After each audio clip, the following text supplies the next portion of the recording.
top 8. Yeah, basically the loser of this round will pretty much not be in contention for top 8 anymore. It's an 8-round tournament. Being 6-2, especially with a loss already, is just not good news. This is the first of the do-or-die rounds in the last 2. Yes, absolutely. We're down to 3 undefeated players. One of them is paired down to an X01. Yes. And so we have a couple players who I believe are going to draw in, but a bunch of X1s still playing for a spot in the top 8. And in this matchup, we have Mike Kletz on the right. He's playing a bug deck. Not exactly this version similar to Jerry T's list from the top 8. He doesn't have Shardless Agent. But beyond that, he does have the Deathrite Shamans. He has Dark Confidant Tarmogoyfs and, Hymn to Torix Spells. He's the typical cards you expect out of a bug deck. Yeah. And on the left, we have Braun-Duin, who's playing Esper Deathblade. Almost a card-for-card list that he played at the Invitational to great success. Yep. And here we see Mike Kletz won the die roll, began with a Deathrite Shaman. BBD led off with the Creeping Tar Pit.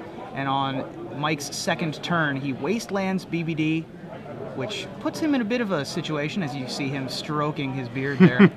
And also played out a Tarmogoyf, which at the moment, I believe, is a 1-2. So, it goes to show you just how impressive Dark Confidant is. It allows Mike to continue to develop his board and still wasteland at the same time. Yes, so, absolutely. Brian Durant realizes how important it is and uses the Source of Plowshare to get rid of it right away. Kurdape comes into the red zone for Mike Kletz, dropping BBD down to 18. And another side benefit of that Source of Plowshare to Deathrite Shaman, Mike Kletz is a little color screwed here. He doesn't have access to green, so he couldn't cast that second copy of Tarmogoyf in his hand. Right. Stoneforge Mystic for Brian Braun-Duin, almost certainly getting the Batter Skull. In Brian's most recent article, he wrote an article this week, as a matter of fact, on this very deck, perhaps trying to get more people to play it, perhaps even if he doesn't get more people to play it, he just likes the deck and is very good at it. Yeah. He does go and get the Batter Skull, and Dimir Charm is going to take out that Stoneforge Mystic. We're going to put Dimir Charm up on there for you, even though it's one of the more recent additions to the deck, or I'm sorry, more recent additions to the metagame. And it's in Standard. You're probably not as used to it. He used the SWAT ability there. That would be the middle one. Yes, and that's something you really see a lot in Legacy, but definitely useful right there. Allows him to deal with the Stoneforge Mystic, and it gives him a little more flexibility, countering sorceries as well as maybe library manipulation. So interesting card there. See if it kind of catches on. Yep. But perfect draw from Mike. He gets a Thought Season, allows him to take care of that Batter Skull. Yeah, and adding +2/+2 to the Tarmogoyf in the process. BBD shows a full grip of powerful spells, but not enough land to cast any of them. Yeah, BBD is also quite mana screwed. Not only is he mana screwed, but he's color screwed. So kind of unfortunate for Brian because he does have the Deathrite Shaman in his hand. He has 2 copies of Lingering Souls, but doesn't have access to black or green or a third land to cast it. Or a Swords to Plowshares, which would take him out of this particular situation. Yes. So Mike fortunate to draw a Brainstorm to try to get some more mana in play. Did he find it?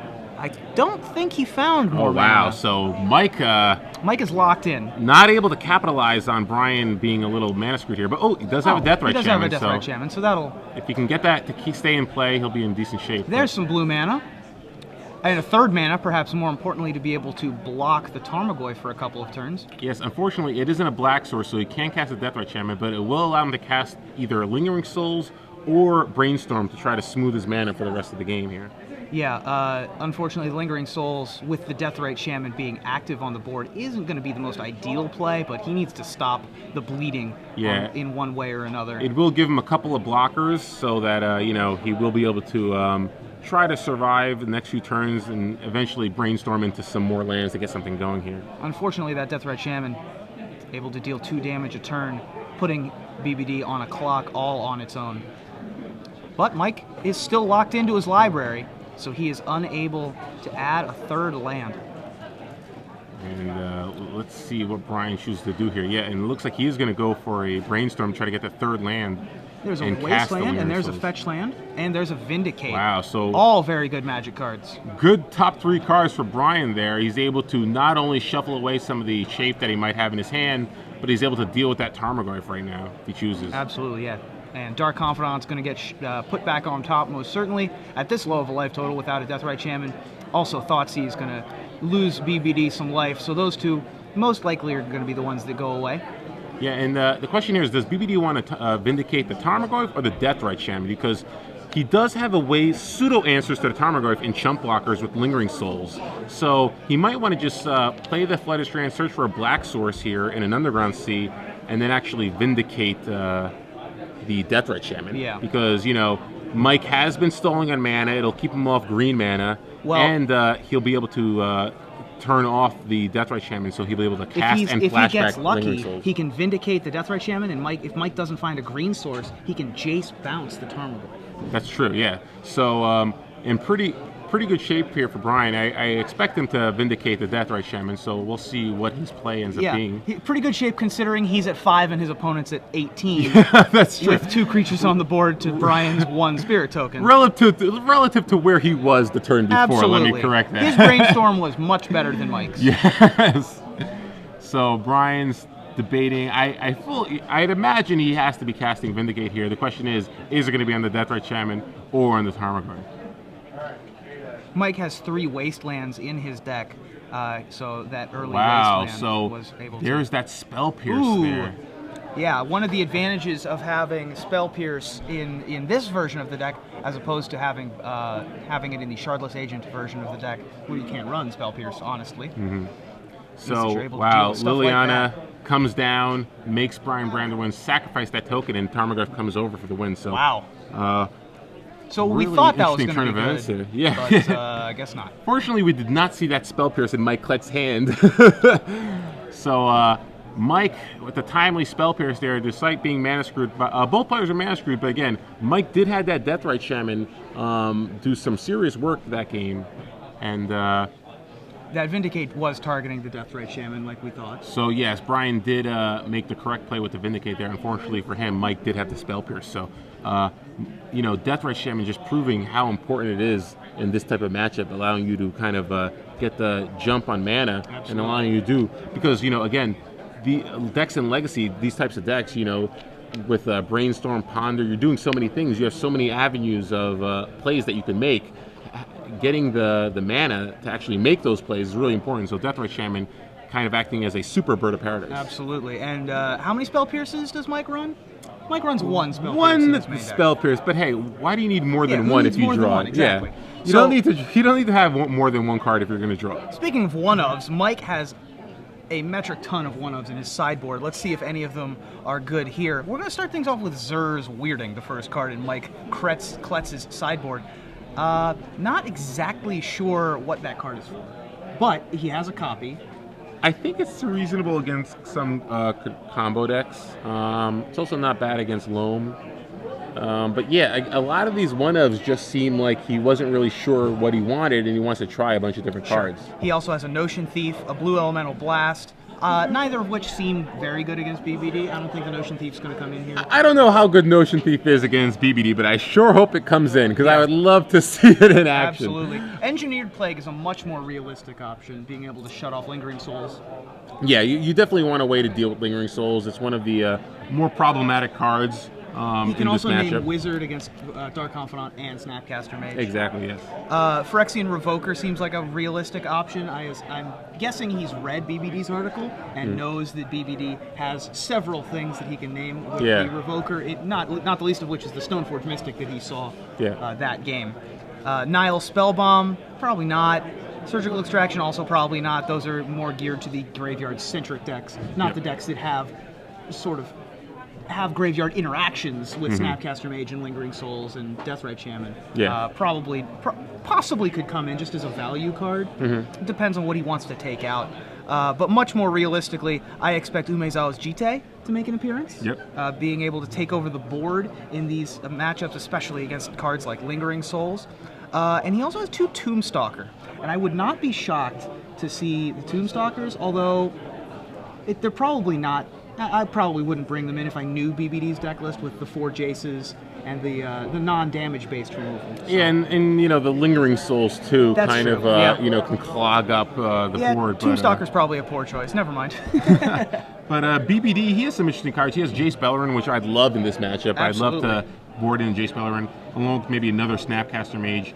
Vendilion Click, another card. It's a card that can steal a Jace the Mind Sculptor in time. So a lot of options for BBD in this match and So after board. Mike did indeed bring in Engineered Plague. That is among the options that Thoughtseize could take here. The other options being Brainstorm, and Sylvan Library. Yeah, so a lot of good cards here for Mike. It's gonna, BBD. It's Thoughtseize is gonna be decent here, but again, there's so many good cards in Mike's hand that you'd want to take. Unfortunately, BBD can only choose one. Yeah, I think that I would probably take the library Yeah, here. I mean- If there was only one Brainstorm, then Brainstorm might be a choice, but since you're not going to not lock him out of the Brainstorm fetch land, I think that's better. You're not going to lock him out. If you have a second Thoughtseize, you draw either a Thoughtseize or Inquisition or Kozilek. Obviously, the Brainstorm is going to be able to hide whatever he wants, so you got to get rid of that Sylvan Library while you can. Yeah, that card is going to just generate too much advantage, especially since Brian clearly knew he had the Dark Confidant. He needs to be on the advantage of the card advantage plan. Yeah. Mike top decked a Tarmogoyf last turn. Looks like he top decked an Abrupt Decay this turn too, so he has an answer to the Dark Confidant. Right. There's Dark Confidant, Bob Marr, who went 6-1-1 at the Pro Tour yesterday, but 2 days ago, but today did not have as good a success. Mm-hmm. Still finished in the top 100, I think, but so when you're the BBD great one, you want to do better. Exactly. So BBD has a Brainstorm here to try to find a little more gas. He does find another Dark Confidant, along with the Source of Plowshare and a land. So Yeah, now those are he's got some decent action here. He's got a removal spell, he's got Dark Confidant, and he's got a Jace the Mind Sculptor. So, and plenty of mana to cast him. So I like where BBD's at here. Mike pretty much is going. I would imagine he's going to play the Tarmogoyf next turn with the enchantment creature sorcery land. It's already going to be a 4/5. I would anticipate that he would just want to try and get a clock on the board as soon as possible. So that's going to play right into BBD's plans. But it's interesting here that BBD's actually he's keeping the Jace the Mind Sculptor in his hand rather than protecting it from a possible Thoughtseize from Mike's side of the board. So a little dangerous right here, but again, I think Brian's thinking is, I have to play a land here. I kind of want to get a Dark Confidant play. I think he does have a non-sack land, so he could have chose to actually. But he put two non-sack land or two dual lands on top of his library to shuffle them away to make sure that he has. I think he only has one left in his hand, whereas before he had 3 or 4. So I think he's willing to just basically dodge a Thoughtseize for a turn, just to shuffle away some more lands. He has too many lands in his hand as it is. BBD is pretty much happy with whatever Mike plays here because he gets to untap and either activate the Dark Confidant with impunity, which he does, and gets a Lingering Souls, or he can destroy his opponent's Dark Confidant. He can bounce it with Jace, which I imagine is what we're going to see here. Here comes the Jace. Brian shrugs a little bit because he knows Spell Pierce is an option, but doesn't care. He goes for it, and Dark Bob Kadant goes back to Mike Kletz's hand. BBD has a Wasteland in play as his land for the turn. I'm surprised these Brainstorms aren't getting cast a little sooner, but I think that he was waiting until he had already played out all of his planned effects already. Unfortunately for Mike, he did not find a shuffle in it to add to those 2 Brainstorms that he has in hand. So Brian in a pretty good position right here. Dark Confidant and Jace in play. Mike has no pressure on the board whatsoever to even threaten the Jace. And he doesn't even have a Jace of his own. Yeah, so he's going to Dimir Charm the Dimir Wizard, but BBD is going to be able to untap with the Jace, and I think we all know what untapping with the Jace means. Yeah, and again, BBD's hand isn't... so we're going to have a Vindicate, land, and there was a Batterskull. So... pretty good draw right there. We know Mike does have an Engineered Play, which is an answer to the Lingering Souls. He really needs an answer for that Jace. So. He does have a 1 of Maelstrom Pulse in the sideboard. Very good against BBD's deck. He also has Phyrexian Revoker, which if he deals with the first Germ token, will be able to deal with the Batterskull from there on out. But he's going to need to find one of those 2 spells very quickly, or else these are going to take over the game. And BBD is going to go after the LD plan right here. I like that. Keeps him off blue mana. So basically what BBD's plan now is let's keep Jace in play and play the Jace game. Yep. That's the only game that matters now. Mike plays Dark Confidant. He doesn't have another land, so BBD can actually source the Plowshares this at the end of the turn if he chooses to. Yep, and that's exactly what we're going to do here. getting rid of Bob before it can do any damage, and BBD's going to have another turn with Dark Confidant. And with Jace the Mind Sculptor. And I don't know about you, but I think that the number of games in which I've lost while untapping Jace with Jace twice is very, very low. Yeah, at this point, Mike has only access to black or green mana. Brian can actually start Fate Sealing here now and potentially play a Batterskull if he has a 5th mana. So yeah. Brian in just a dominating board position right here. Yeah, and I think that with 2 Lingering Souls in hand, I think that that's probably what's going to end up happening, although... Fate Seal, keep him off mana. He only has the 4 mana, so I guess it's going to be the Lingering Souls here. Perfect. He kept he let Mike keep an Engineered Plague on top of his library, so... Yep. It is threatening to deal with the Lingering Souls token. Unfortunately, he does not have a 3rd mana to cast either one of them. Exactly. So Tarmogoyf is going to join the party from Mike Kletz. That's going to be a big Tarmogoyf. It's sorcery, land, creature, instant, and enchantment from earlier. Yes, so Brian does have a 5th land, so Batterskull can enter play. Does he want to Fate Seal or bounce? I imagine he still wants to Fate Seal. Tarmogoyf really isn't that big of a deal right here. I think that I agree with that. Especially because of Batterskull. So I think it looks like he might want to bounce. Well, the problem is that if Mike is able to... if BBD tapped out to play the Batterskull, it would have been a 4/4 up against the 4/5 for Mike. So if he got a land and played Engineered Plague, Naming Spirits, he would have had to sacrifice his whole turn basically just to gain 4 life. Yeah, I guess that's the risk there for Brian, because basically if he doesn't bounce her and he just Fate Seals and somehow Mike does get a 3rd land, he can play it, and Brian will either have to block with a Batterskull token so he doesn't lose his Jace, or he'll just end up losing his Jace because he flashed back the Lingering Souls and Engineered Plague to accept the blocker. So. And there's the Germ. Yep, I like this play from Brian. He's basically saying, I'm going to make sure my Jace stays in play no matter what. Yep, so. And that's going to induce the scoop from Mike. Even though he was at 17, he knew the writing was on the wall, and so we're going to head quickly to a game 3. And I like that, that concession there from Mike. Obviously, yesterday I said you should never concede, but this is kind of a different format. You kind of know what's happening. Legacy is one of those formats where you can see the control slipping away. You want to give yourself enough time to win the match. Yeah, earlier in the day, you had a 4-color loam versus lands matchup, where you said that one of the players should scoop, and then 15 minutes later they lost. Yeah.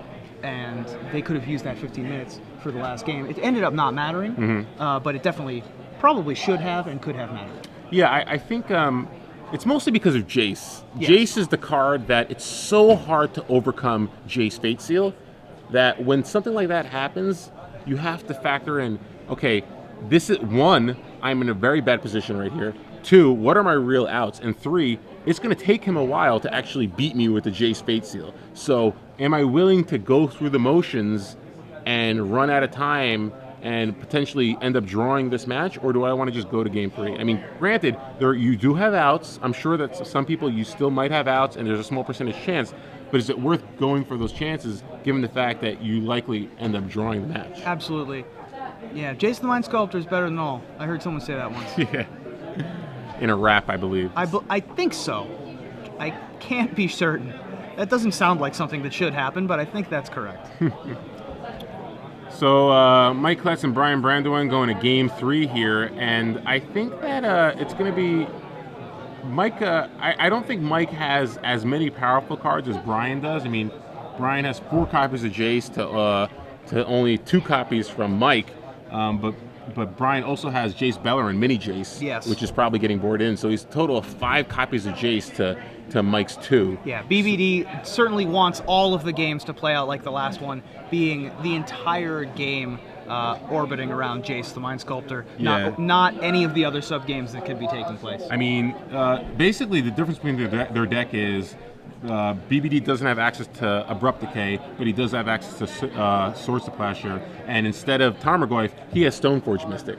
So the power level on BBD's side of the board is slightly higher, and the fact that he also has Deathrite Shaman means that the one advantage Mike has isn't even really an advantage anymore because Right. they both have that card. So Mike's going to be hard pressed to really get a turn 1 Deathrite Shaman and then start picking apart Brian's hand. That's really the way, we saw it in game 1. It really relies on whether or not he's able to get Deathrite Shaman going. Yeah, the one wild card though for Mike is Liliana of the Veil. That card either on turn 2 or turn 3 is a very, very good card against Brian's deck. And I agree, but the problem is that Liliana of the Veil will still get trumped by Jace. And 5 Jaces to 2 Jaces, Sure, in my book, is still going to be but better. Mike's on the play. Yes. He'll have a chance at either a turn 2 or a turn 3 Liliana. Mm-hmm. BBD can power out a turn 3 or a turn 4 Jace, or I suppose a turn 2 Little Jace if he's very quick on it.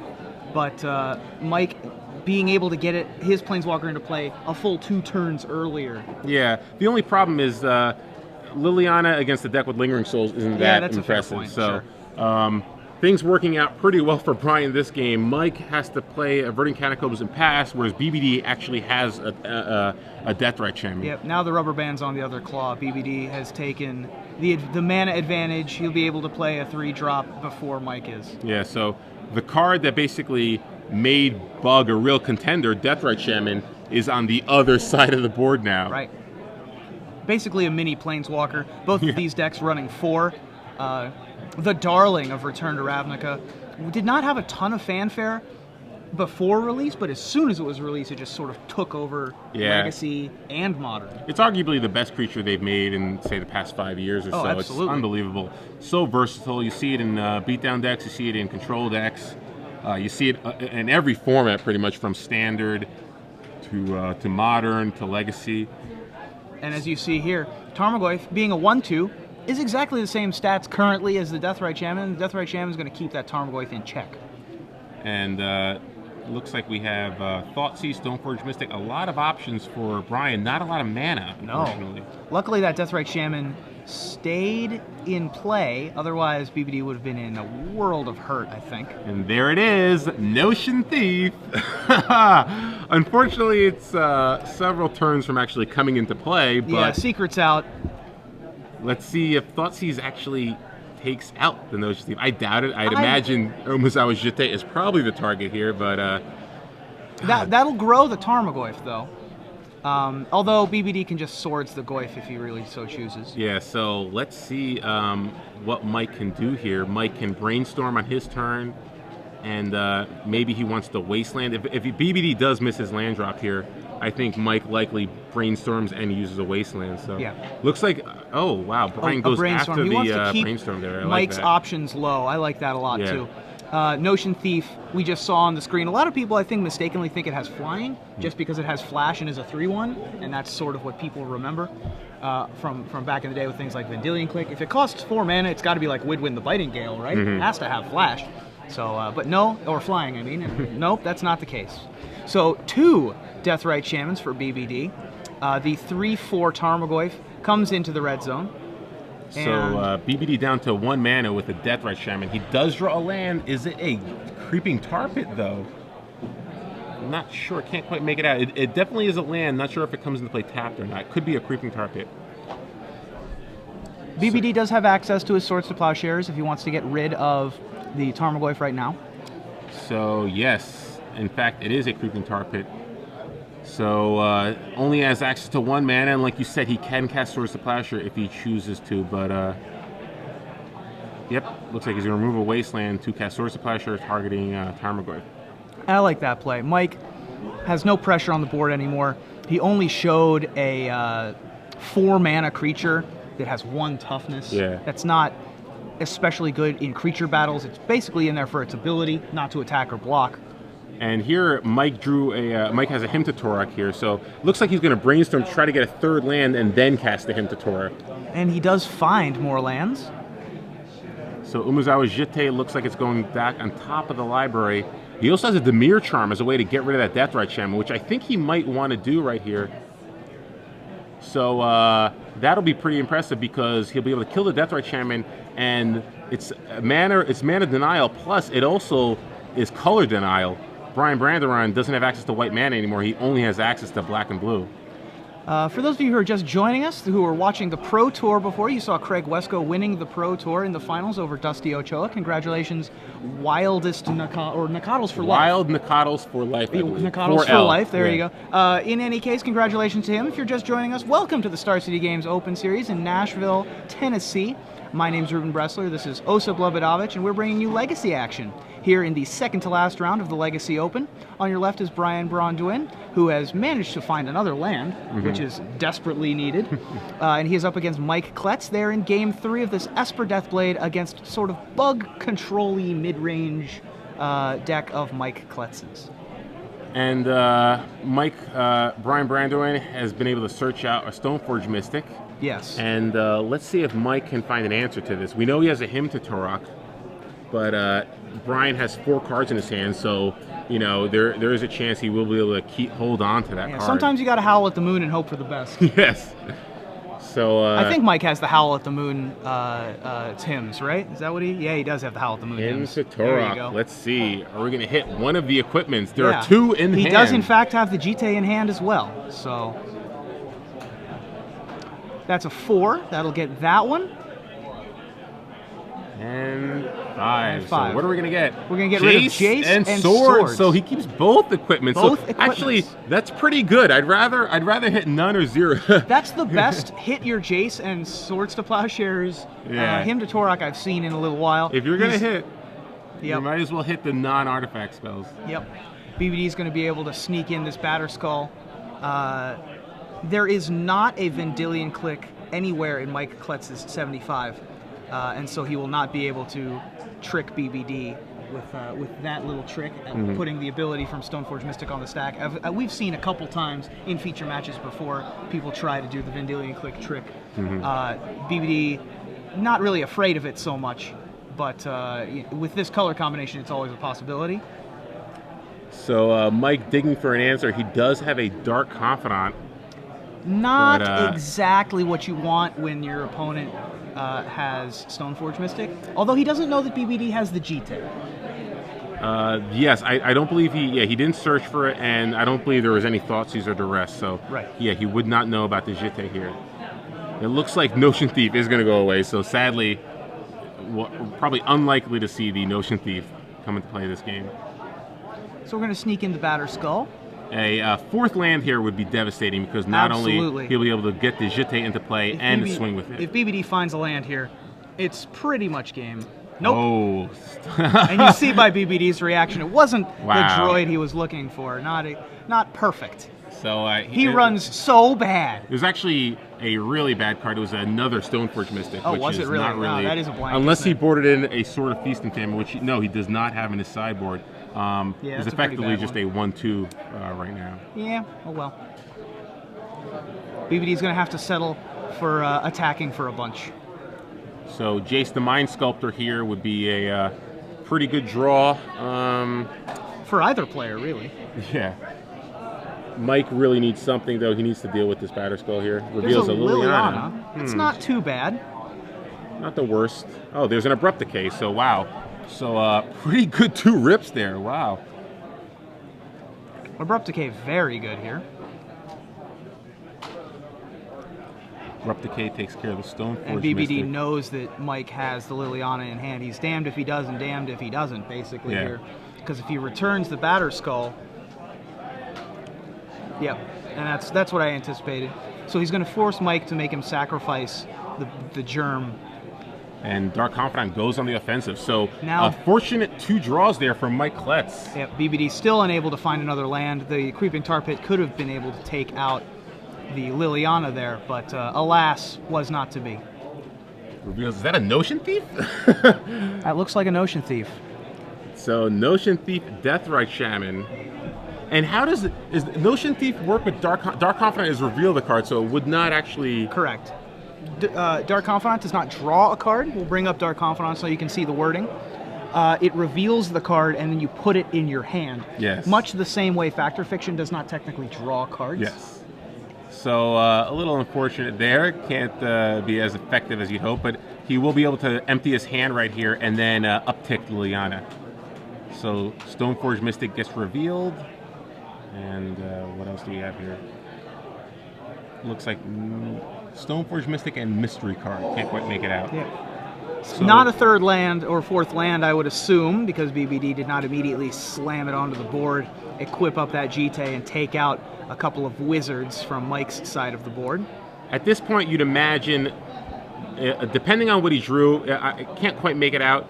You'd imagine maybe Dark Confidant might get equipped here. I would think that he has to get equipped here to take out the opposing wizards on the other side of the board. Well, not necessarily. You might want to get that Stoneforge into play first. If he had four mana, then I'd say it's a lot more straightforward play. But right here, we can't really make out what the last card in Brian's hand is. So we're gonna go get an Underground Sea with our fetch land. BBD drops down to 10. We're Because, at 10 apiece. Let's not forget, Mike is at 10 life here. He has a Deathrite. He has a Deathrite Shaman, but the Dark Confidant could be chipping away at his life, and Brian has a Creeping Tar Pit. So we could get to a point in the game where that Creeping Tar Pit is very relevant. Yeah, BBD, one of the Creeping Tar Pit fanboys. Oh, it's a Swords to Plowshare. Swords wow. to Plowshare is a great card. Takes out that Deathrite Shaman that was causing problems. He's going to be able to empty the board here, BBD is, should he so choose, except for, of course, Liliana's Veil, which will continue to do its little march. Yeah, it will. He can uptick it. Now, Umezawa Jite just has one counter on it. Yep. Now we can uptick Liliana, get rid of that Stoneforge Mystic that's in Brian's hand. He still has to contend with okay. Dear.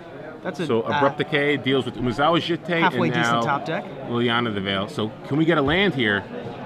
Land would allow him to activate. No lands. So a land will allow Brian to activate that Creeping Tar Pit, Yep. and then deal with the Liliana the Veil. Nile Spellbomb's going to remove BBD's graveyard. Let's see if Mike continues to just draw nothing but gas. Doesn't look like it. BBD does not draw a land yet again. I mean, the good news is that means he's drawing gas. Oh, wow. Nice. Well wow. done there. Well thought seized. Yes. So, very proud of himself, as you can see. That's Sylvan Library. So both just players nothing but gas playing on top off of the top Mike's of their deck. Brian has a lot more cards that he can top deck. BBD Unfortunately, top decked a Jace there with 3 lands. Brian just shrugging his head. He knows he can get rid of that Jace with just any land. Unfortunately, that Jace the Liliana rather, but unfortunately that Jace is going to get discarded. Mike's going to draw 2 cards. He's going to drop down to 7 life, playing Tarmogoyf and Deathrite Shaman. And the Liliana doing work to Brian Braun-Duin's hand, forcing him to discard that Jace the Mind Sculptor. Oh, no, he's going to bounce the Batter Skull and discard that instead. Wow. So, deciding that his only way out is to Jace's way out. Yep, definitely makes sense there. So let's see if Brian draws a 4th land to actually cast that Jace. And he does. Here comes Jace. And what's that going to do here? It's got to bounce the Tarmogoyf, right? Yep, so Tarmogoyf will get bounced. Deathrite Shaman can actually attack the Jace down to 1. Ooh, and there's a Jace. Mike finds a Jace of his own. So he'll be able to cast Jace and Tarmogoyf this turn, and then uptick the Liliana. Yeah. Things not looking great for Brian Braun-Duin here. Well, he still has that Creeping Tar Pit, so, and he finally drew the mana, so, activate Tar Pit attack isn't the worst thing for Brian. Yeah, I think that's what he has to do here. Unfortunately, the Deathrite Shaman will allow Mike to gain life, so it's going to be a tough race for Brian to win. Chooses not to. Ooh, Spell Pierce there. Yeah, it looks like Brian might have drawn a Swords to Plowshare, so maybe that's why. Yep. I see. So wanted to deal with that Tarmogoyf. Now it's going to be very difficult for him to race a Deathrite Shaman. Yeah. And that Liliana just still sitting there. Yeah, it doesn't bother to activate it. So we're going to brainstorm, look for a couple more options. Looks like there's another Jace on top, Caracas, that he's going to be able to play as his land, or the other land. I believe he has 2 lands among his cards there. So, unfortunately, he can only keep one of those cards, so he can't go land Jace this turn. He will be able to get a Jace next turn. So it looks like a land is going to come into play, activate Creeping Tar Pit. Knock Liliana down to 1. Yep, so Liliana will get knocked down to 1 there. Activate Deathrite Shaman, remove a card, and Dome Brian down to 8. Now, we know that Mike has a Spell Pierce, so he has a way to counter that Jace the Mind Sculptor. as long as he leaves the blue up. If he leaves the blue up and he doesn't discard it to the Liliana. Well, he didn't last turn, so I wouldn't expect him to do it this turn either. But so wisely, he does not activate Liliana. I think that BBD has to. Well, he has to cast this Jace, unfortunately, because otherwise it's just going to get. Because Liliana. I mean, Mike hasn't activated Liliana now, uptick Liliana for 2 turns in a row now. So Brian must figure Liliana's probably not much of a factor, so he's going to go for the Jace here. Yep, he has to. Yeah. Unfortunately, and there's the one of Spell Pierce once again. Another activation from Deathrite, dropping Brian down to 6. Dark Confidant is probably going to come over next turn, dropping down Brian down to 4. So Brian in a really tough spot here. Not much he can do to get out of it. Yep. BBD. He's going to have 2 removal spells to deal with both the Dark Confidant and the Deathrite Shaman. Yep. Which it doesn't look like he's going to be able to manifest. He doesn't even have access to double white in case he did board in a Supreme Verdict. So looks like this game is close to over. Yep. And Brian extends the hand, and he falls to 5-2, losing to Mike Kletz, who moves on to 6-1 with Bug in a very close match. Very close. BBD a little bit unfortunate that he couldn't find a land over the course of about 4 or 5 turns. BBD a little bit unlucky, but Mike Kletz played well and was also given the cards that he needed to be able to pull out the victory in a close matchup between Esper Deathblade and Bug. I think both players played well. Brian was a bit unfortunate, he just couldn't draw the mana. It looked like he would